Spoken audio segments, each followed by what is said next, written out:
Thanks, everybody. Welcome to Build. I'm Ricky Camilleri, taxi driver, American gigolo, hardcore, blue-collar, autofocus. These are just a few of the iconic explorations of alienation and social decay by legendary writer-director Paul Schrader. Now he can add First Reformed to the list, a very powerful film starring Ethan Hawke and Cedric about faith, humanity, greed, the environment, and love. Let's take a look. I've decided to keep a journal, to set down all my thoughts and the simple events of my day. I will keep this diary for 1 year, and at the end of that time, it will be destroyed.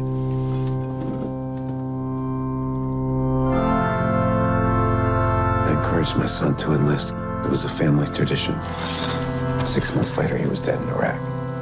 I was lost. My son's the reading of the Lord. Praise be God. So how are you? Oh, I'm fine. No, really. It's been a while since we've talked. Even a pastor needs a pastor. Did you see the doctor? You need someone to take care of you. I want you to be happy. I know that nothing can change, and I know there is no hope. Reverend Toller? Yes, Mary. You must come over. You must come over now.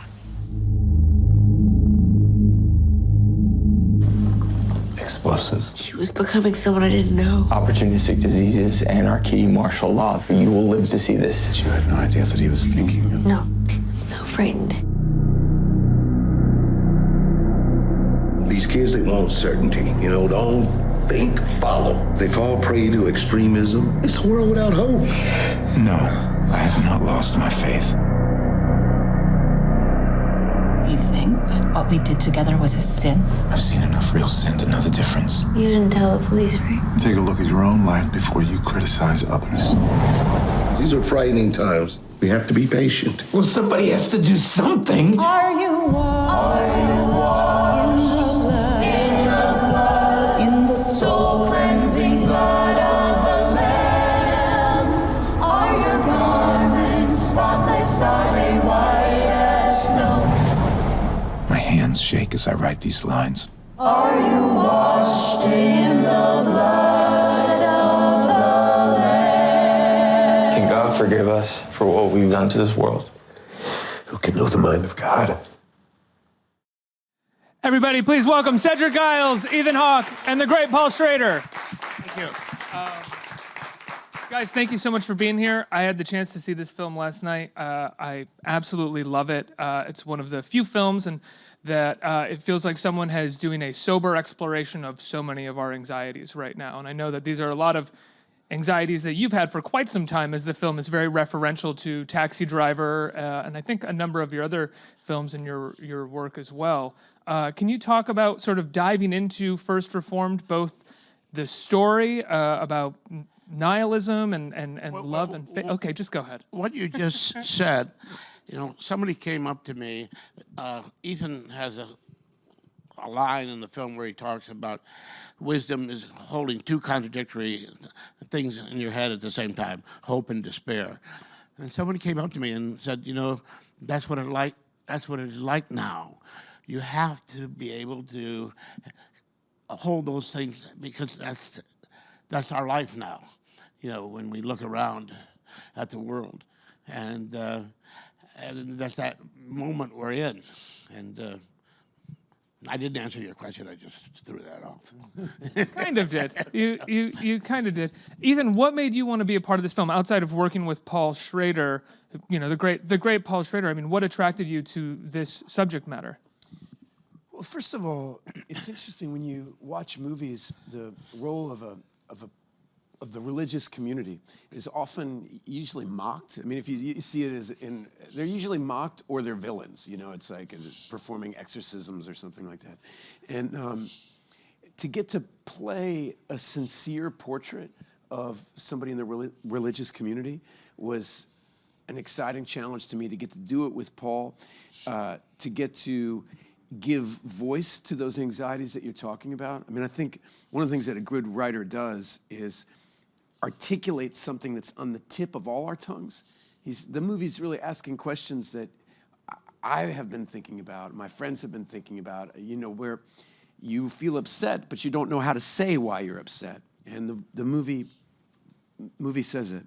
It's really hard to ask these questions in a movie, it feels these days as well, because we're almost post everything with how much information we're able to download on a daily basis. When a movie comes along and asks these questions, unless it's framed in a very artistic way, an articulate way, which this movie is, it can very quickly become cliche or hacky, because I read that on Twitter 1 year ago. How could a movie ask this question now? So Paul, how did you get past that in writing this? How did you ask the big questions? Well, as a young man, before I became a screenwriter, I had written a book on spirituality and cinema. And over the years, I kept telling people that I wrote that book, but that's not me as a filmmaker. I'm never going to make that film. I'm too intoxicated by action and empathy. And, Too American. Yeah. And then about 3 years ago, I was talking with someone and walking uptown, and I said, you know, you're going to be 70 next year. It's time now. It's time to write that movie you swore you would never write. And so once I made that decision, then it started falling in place, because I had always refused to go there. Maybe because I was too afraid of failure. Maybe it was too hard to finance. Whatever it was, I didn't want to go there. Cedric, what made you want to play the sort of leader of a mega church who lives in the real world and in a lot of ways represents, I think, all of us in this world, in the way that we have to, in order to live, turn a blind eye to the machine of the capitalistic machine? Yeah, you know, I think that, you know, growing up in the Midwest, you grew up in the church. The church was a very community thing, almost a family-oriented thing. And like, to your point, is now that we kind of recognize it from the mega churches, from the big preachers. And so, you know, when Paul's story, when you asked the question about, you know, like the person who's supposed to be saving souls, how do they, you know, I have a line in there, even a pastor needs a pastor. And, you know, I thought that was really a great question, because you kind of see it from, you know, be it the big, you know, Joel Osteens and the people that we come to know, T.D. Jakes, and then, you know, you kind of fail to understand that inside there is a human being, because it's easily to criticize these people right away. So it was a lot of questions that, you know, I thought that this character was going to be, you know, kind of embarking upon, because of his relationship to someone that's falling so dark. But I have to kind of stand up for him and then protect what my job is, basically, is running this mega church. So it's those moments where you're asked to kind of come back down from this thing. Like, you know, you're up here, you're this big thing, and then you're either going to have a personal moment with somebody that you really sincerely care about and hopefully can get them on the right track, or you just, you know, move the church along until you just make all the money you can. So it's a question for the mega, you know, for that mega church. And we ran into this very early on in trying to actually, you know, look for locations. And we actually ran into that spirit, like the church was protecting their imagery. And it was like, wow, really, this is actually happening to us as we're trying to, you know, produce this movie and get it done. It was very interesting. I wondered about that when I was watching the film, like what it was like getting to shoot in these churches when they're like, well, what's the movie about? Yeah, well, we originally approached CCC, which is one of the big mega churches in Brooklyn. And the pastor there is a powerful figure in New York politics and life, and I thought we were going to shoot there, but at the last minute they reverted to take no chances. Yeah. Ethan, taking on a character like this, sort of a character that's going into a spiral throughout the film, does that affect your life at all? I usually don't ask people this question about acting, but this film represents so many of our collective anxieties. I'd imagine, I think you shot it in 20 days, but I'm sure you did some prep work. Living in that headspace for a little while can be somewhat affecting. Well, ideally, it is. You want to let your roles affect you and be a part of you. I had an interesting challenge for this movie, because the movie, kind of one of the spines of the movie is this man's journals.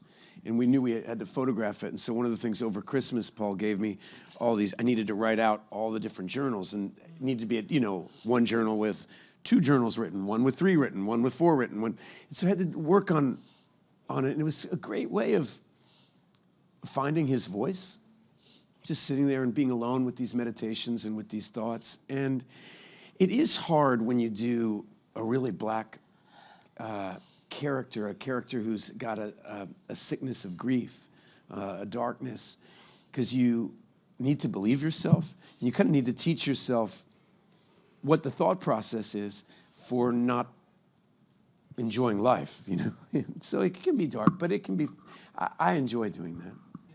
Paul, what kind of research did you do going into this? Did you sort of do any research about the mega churches in the country? I didn't have to do much research. I'm a product of this world. Westside Christian, Grand Rapids Christian High, Calvin College. I was raised, and even after all these years, I surprisingly know my Bible text quite well, even though I'm not. So once I made that decision to write it, then it came quite quickly. It was like I spent 50 years preparing to write it and 2 months writing it. Outside of just the environmental aspect of this, you're talking about suicidal martyrdom, which is something that is really only reserved for culturally reserved for discussing, I think, jihadist organizations like ISIL. What made you want to bring that to the Christian side?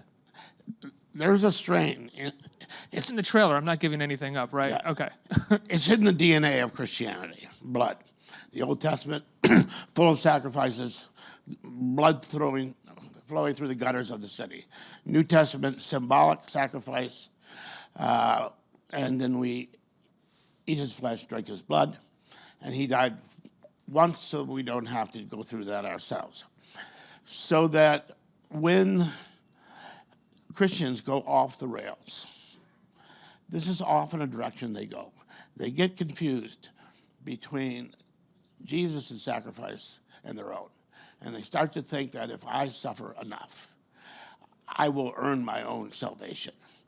And so every Easter on television, you see people nailing themselves to crosses and whipping themselves. And this is a pathology that is embedded in Christianity. And in Islam as well, it's the same pathology.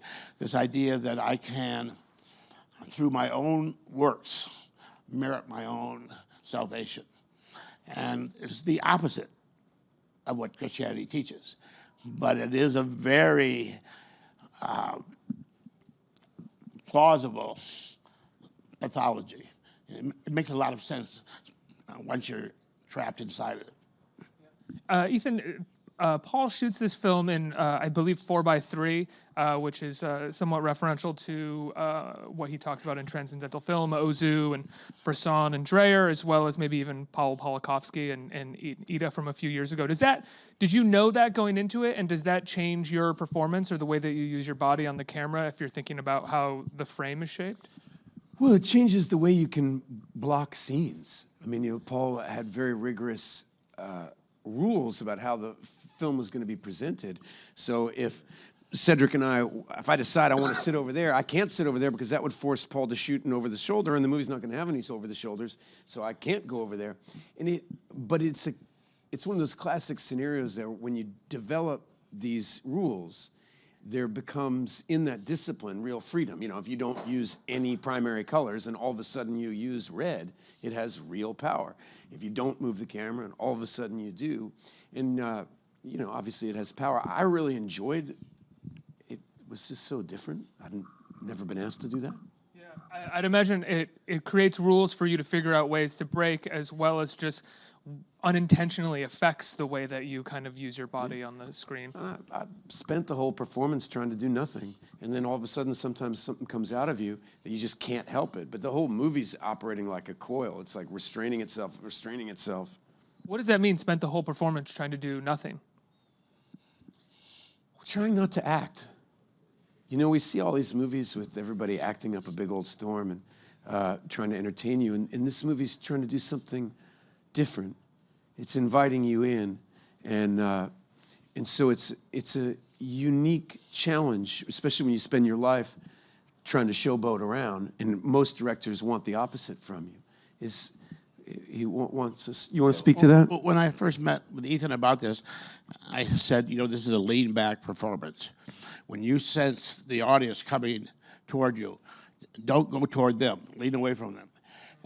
And that is, he understood exactly what I meant, but it is different than most performances.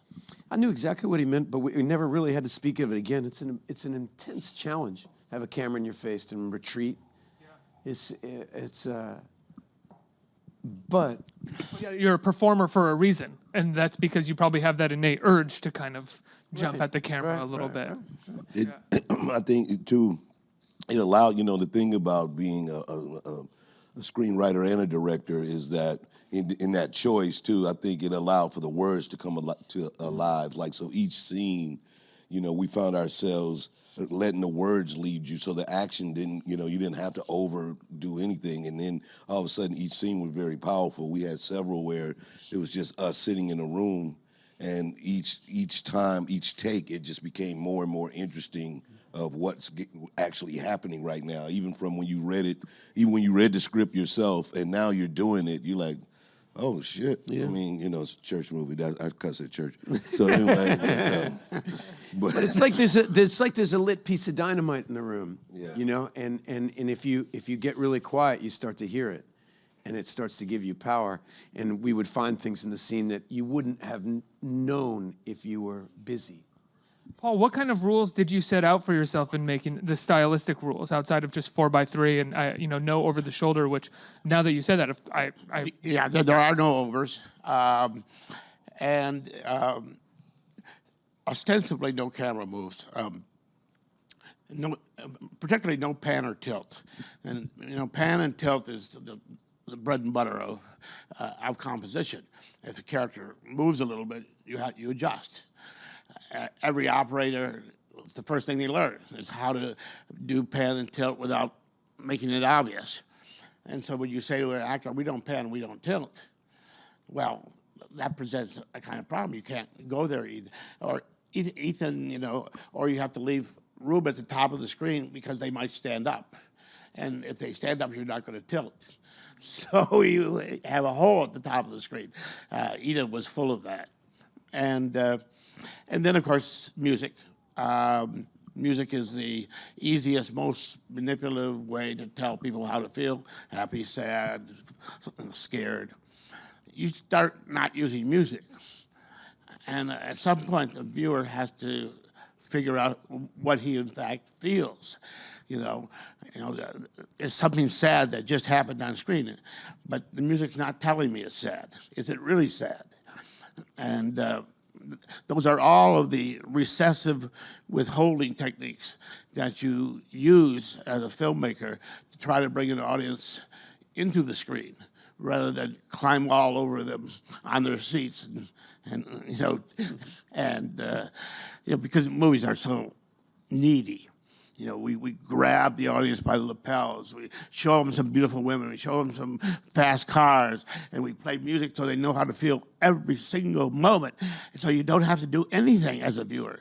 Well, there's another kind of movie that asks you to come in, and that is also of more interest to me. You do use music a little bit in the film, and I love the film. This kind of droning soundscape that is sort of the core, the soundtrack of The Spiral, if you will. Yeah, well, this man, Brian Williams, Lushmore, he calls himself. But those are soundscapes. They're not actually musical instruments. I can still recognize one of them. There's some pigs in there, greatly distorted and slowed down. But we've entered that moment now in film history where sound design and sound and music composition are intertwined. It started years ago with Walter Murch and the helicopters from Apocalypse Now. But now it's very hard to tell the difference between the two. And So when they give an Academy Award for sound design versus music, sometimes they get it mixed up because they are very much the same thing now. I'm curious. Before you ever made a film, as you said, you wrote this book on Dreyer and Bresson and Ozu, and then you tried on all of these different styles. I guess you could say because you were obsessed with action, you were obsessed with empathy, and you made quintessentially American movies. I think possibly because of that. Now, in making First Reformed, which is in many ways a callback to your book, do you feel like you're trying something on now, or does this feel sort of coming to something that is sincerely yours that you maybe should have always been doing? Well, there's a wonderful sense of completion because in March of 1969, I sat in the theater and watched Pickpocket. I was a reviewer at the time. And in that 75 minutes, I had two insights. One was this insight of transcendental style, and the other was the insight of the kid in the room writing in his journal. And both those seeds fell into the petri dish that morning. And it just took around 50 years for them to intertwine again. Well, Taxi Driver as a script, and it's not your film that you directed, but as a script has a lot of pickpocket in it as well as... Yeah, but I'm saying for the transcendental arm and the psychopathic arm to finally intertwine in my dotage is rather gratifying. What was it like to make a film that was also in conversation with Taxi Driver a fair amount of the time? I asked that to you guys as well, especially you, Ethan. Your character is definitely not psychopathic like Travis Bickle, but is having a bit of a similar moment. I don't know. I don't know what it's like for Paul, but Taxi Driver, things about a major work of art. It infuses the psychology of the country, so it's a part of us. It's referenced in other films. It's kind of fascinating to be referencing it with the guy who wrote it. That is, but it's only interesting if it serves this story and this character, and it did. It speaks to this moment now, and I could imagine that Reverend Toller probably saw Taxi Driver and thought a lot about it and wondered about it. And you know what I mean? It impacted him. And I don't find those references are fun for filmmakers, and it's kind of like reading a really great Vonnegut novel. There are references to earlier Vonnegut novels, and if you're a big Vonnegut fan, that's fun. But the book either works or doesn't work on its own merits. Right. And so I love this character because it's dealing with issues of depression, love, hope, spiritual longing, a disappointment in our leadership that is sometimes manifesting in a positive light and sometimes manifesting in a negative light. And nothing is one thing. Your character's not one thing. When I get to act a part like that, it's thrilling, whether it's referencing, whatever it's referencing.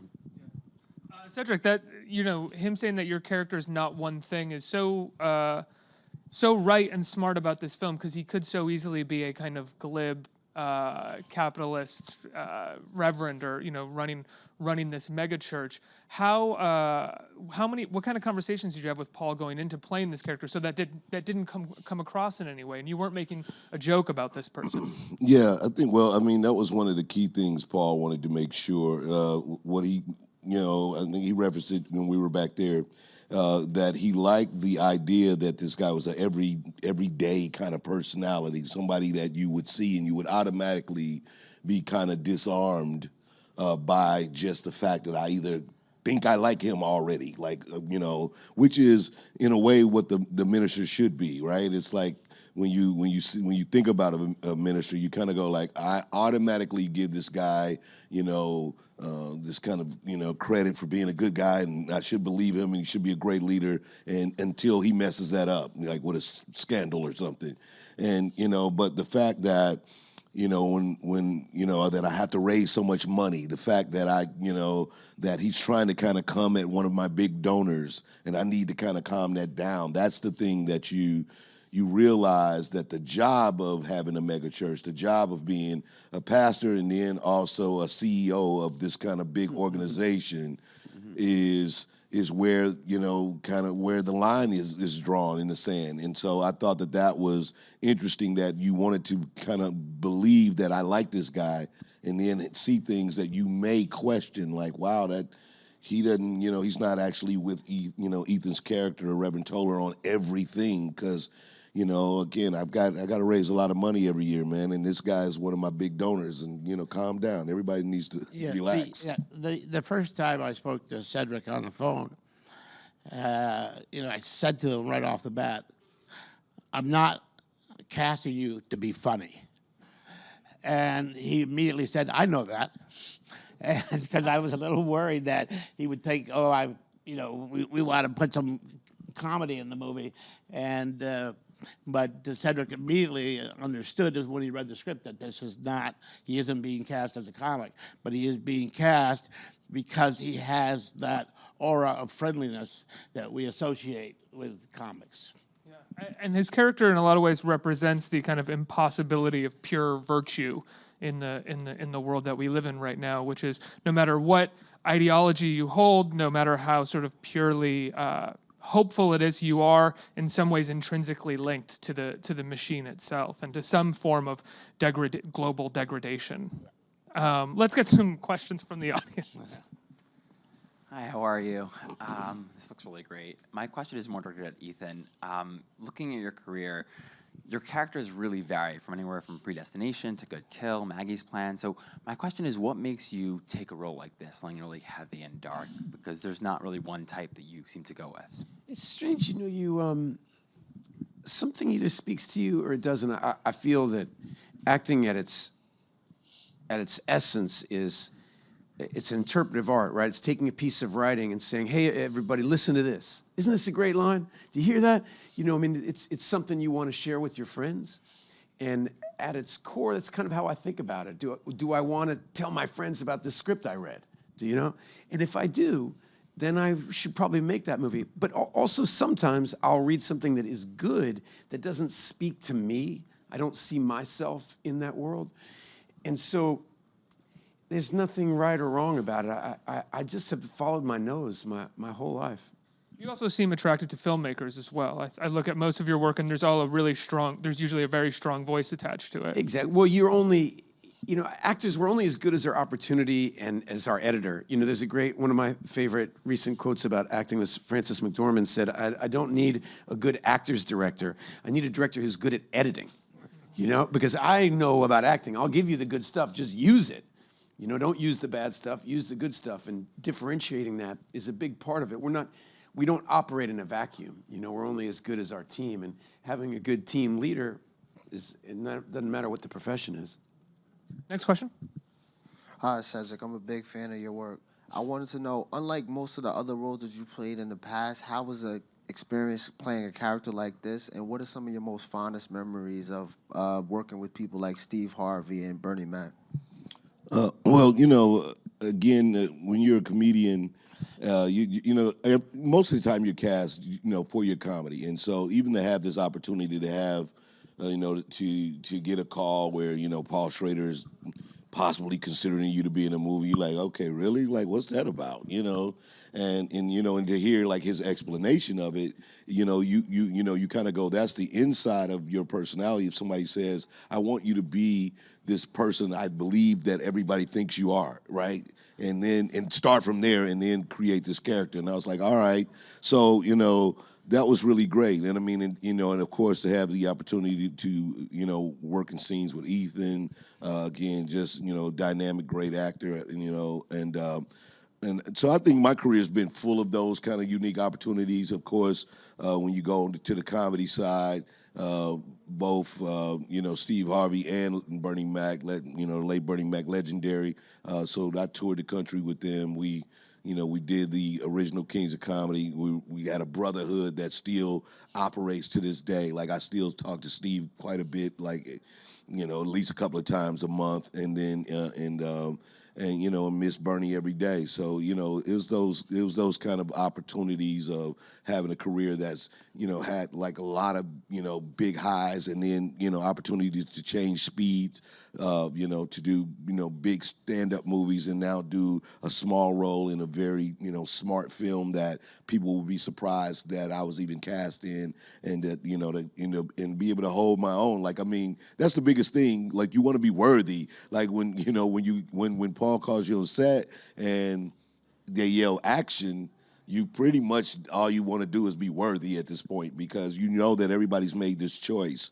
And Ethan and I met on set, and I think our first couple of scenes, it was very kind of obvious that we both respected each other and we hit it off. And that's kind of important. You get those moments on screen where you realize, like, this is going to show up. People are going to see like they have empathy toward each other, and it's something else happening here other than like the words that are written.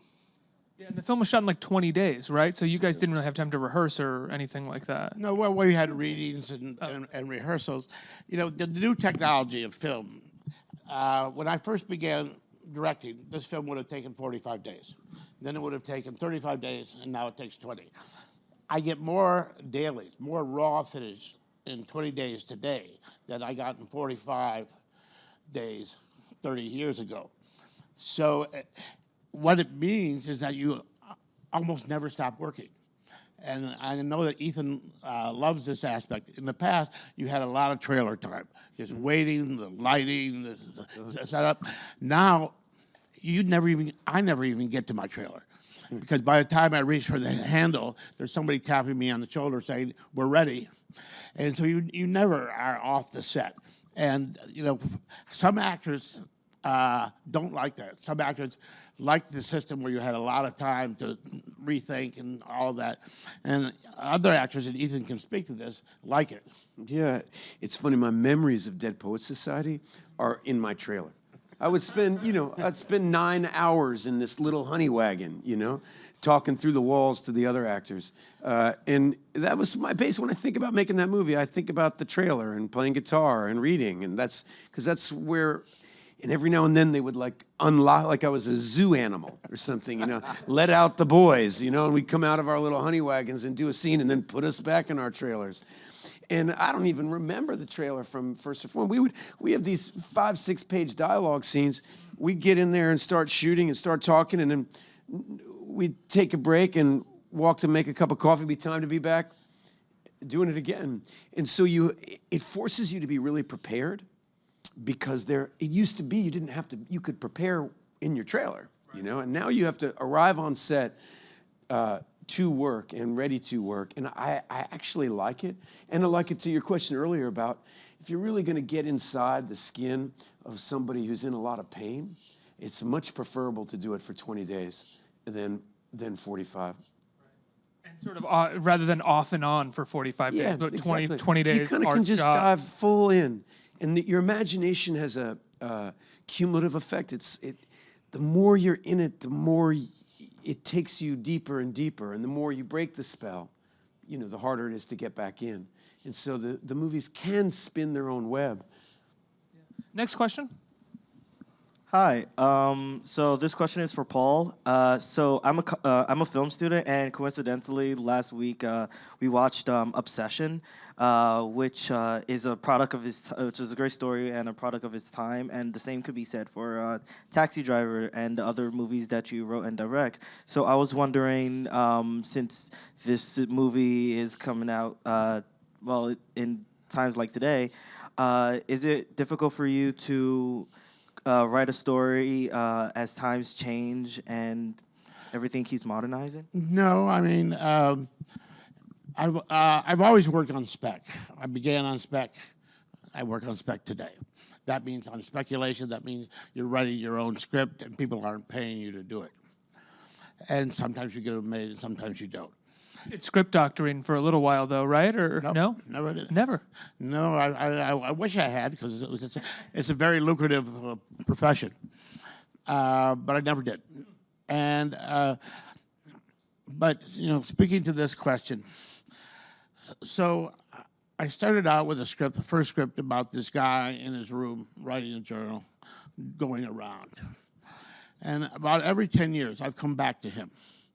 So when he was young, he was lonely, and he was a taxi driver.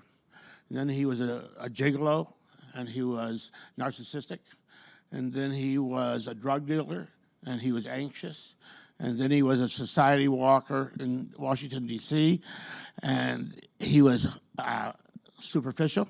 And now he is a minister, and he is in despair. And so you can't write that script every year. But every cycle of your life, you can swing back and say, what's that guy up to now? Do you share a lot of the despair that the character shares? I don't think there is much cause for optimism. On the other hand, you know, despair is a virus and it can eat you alive. So, you know, on November 9, a year ago, I just said to myself, I'm going to stop watching live TV news. It's, you know, it's like breathing polluted air. I know bad things are happening. I just don't want to have to experience it on a day-to-day basis. I'll find out soon enough. And that's the way it is about despair, too, which is, you know, we're in a very bad place in terms of the future of the species. But if you dwell on it, then that becomes your life. And who wants that life? Absolutely. Guys, congratulations on First Reformed. I love the film so much. It's really one of the great movies that's going to be out there right now. Congratulations. It opens this Friday, right? In New York and L.A., and then it spreads out the next weekend. Go see it. An incredibly important movie for our time, and give them a round of applause. Thank you so much. Thank you. Yeah.